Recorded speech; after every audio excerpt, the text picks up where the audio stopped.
8 for the win. Eagle Track Club 9:18.83.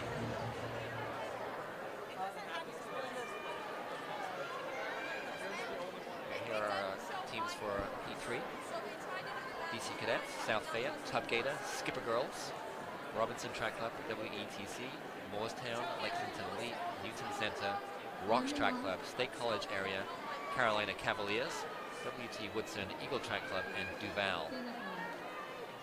Well, and as our runners get set to take the start here, this is an interesting example of where past dominance doesn't necessarily indicate that you are going to be sort of considered one of the better teams year on year. As we are off with the gun, and I'm bringing that up because, of course, the Carolina Cavaliers were the champions at this event in 2023. They were second last year and are now, again, no disrespect to this team, they've got great pedigree and lots of fantastic performers under them, but sitting in not the fastest section as we're here in the championship girls 4x8, potentially opening the door not only for a repeat victory courtesy of Impulse, but maybe seeing a new sort of changing of the guard with who is atop the podium. Yeah, Cavaliers perhaps in a bit of a rebuilding phase after graduating some of their runners from their amazing quartet last year.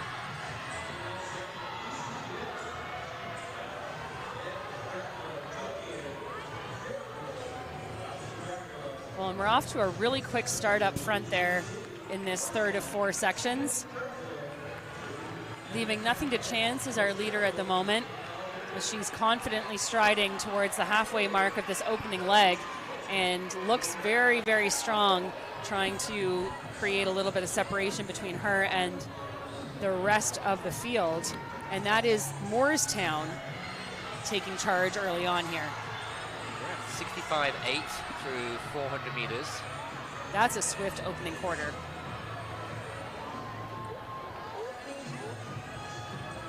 Moorestown still holding pole position as we approach 600 meters now.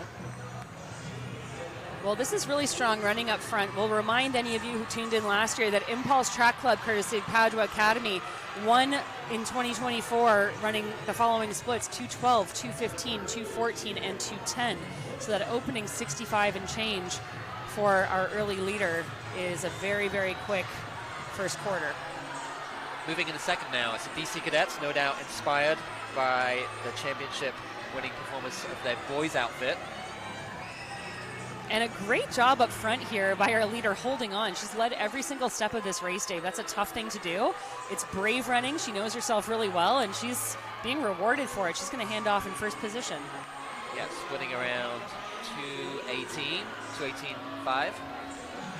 So a solid first run for Moorestown. DC Cadets still in second in white and red. And they've got some challenge on the outside courtesy of Duval. So that taller athlete just sitting smartly on the shoulder of our second place team and waiting for that moment to pass on the straightaway. And as I say that, now some movement. It's going to become a 4-athlete race, as it is Like DeJoseph of Moorestown sitting in that continual pole position up front. That's Lexington Elite from Kentucky that's moved up on the, or is that actually Lexington, Massachusetts, I think, on the outside. Yeah, that's Callahan, courtesy of Lexington, and she is now going to decisively put herself into the front. Approaching the halfway mark here, Dave.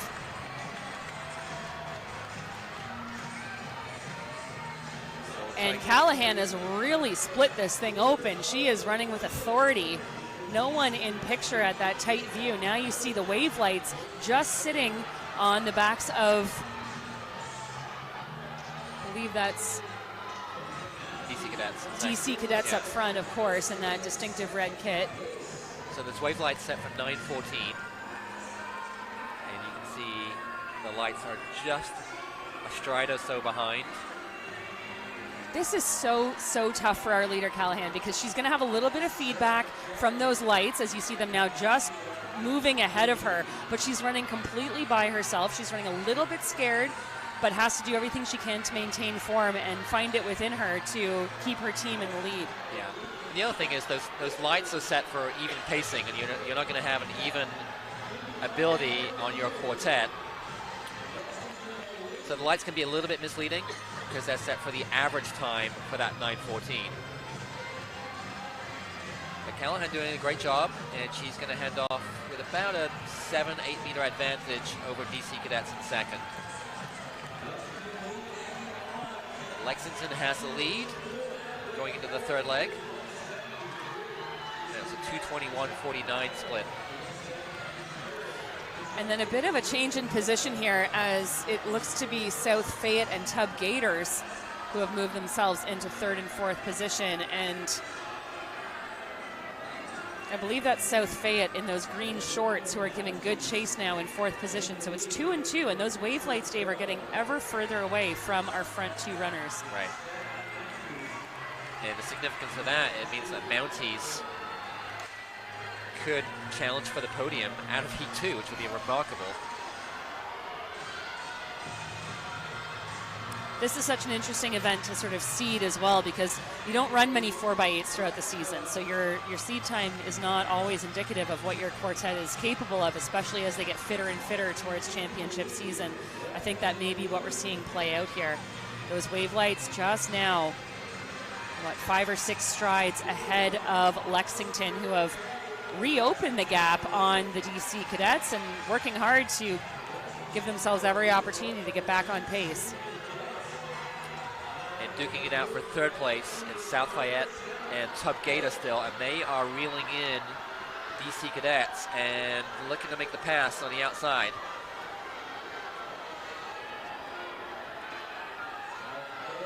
Well, and now our leader, who looked to be clearing away, is under some pressure. That gap closing steadily, and this is where you don't want to be the hunted. You would love to be the hunter. We're seeing that now as this third leg hits the bell lap for their leg there. That is Tub Gators now into the lead for the first time in this race. Lexington responding, though. I love to see this. You feel the pressure and you find another gear that you could not have found without that challenge. It's going to be those two athletes working hard and trying to find the shortest line to home as they approach the last 100 meters, Dave. These two really going at it. But Tub Gator look to have the bigger gear coming down the home stretch, and they're going to hand off with about a 3 or 4 meter advantage over Lexington.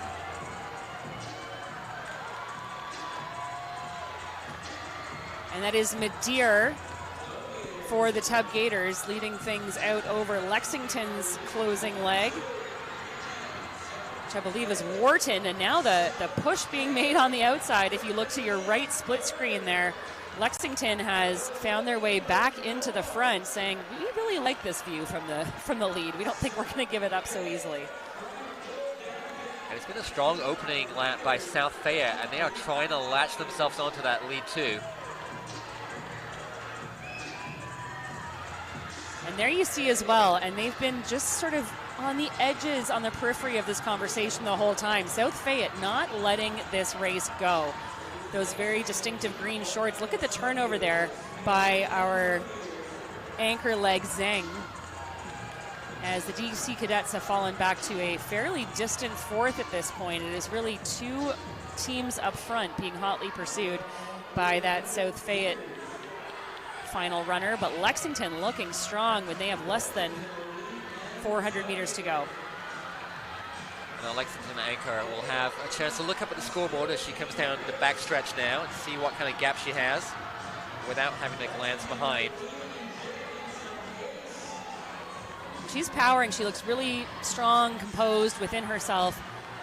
As you see the cadets there completely in no women's land. And then the chase on proper behind with that group of 5. But here is Lexington. Look how quickly they're running. Look how strong they appear with only 1 lap to go. And yet those lights are nowhere in sight. So this bodes really well for the Mounties out of section number 2 to put themselves in a position to aim for a podium spot. Yeah, Lexington were 8:44 at the bell. That means they'd have to run a 30-second close in order to eclipse marked by the Mounties. So here comes Lexington. Less than 100 meters remaining now. They are going to take this section, but it's not going to be as fast as the Mounties out of section 2. Lexington will be happy with the win regardless.